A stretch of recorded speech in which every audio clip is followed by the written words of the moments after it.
Number of Idaho high school students choosing to go on to college is nowhere close to the state goal. The governor's higher education task force met today to figure out why. 6 on your side, Stephanie Hale-Lopez explains. Idaho's go-on rate and college graduation rate rank near the bottom in national surveys, something the task force hopes to quickly turn around.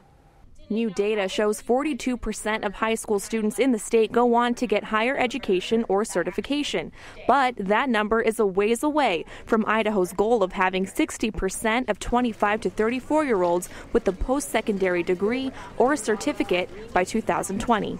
Progress has been slow, and that's one of the reasons why the governor has called the task force into being, to see what we could do differently, build on the things that are working well, see what other states are doing, and make recommendations to him and ultimately to the legislature. A big factor for why students may choose to not pursue post-secondary education: student debt.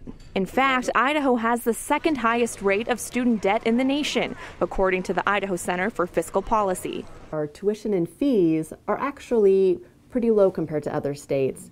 But where we're missing an opportunity is that our financial aid for those students who need it is much lower than our neighboring states and the nation as a whole. A study by Georgetown University estimates 68% of jobs in Idaho will require a post-secondary credential by next year.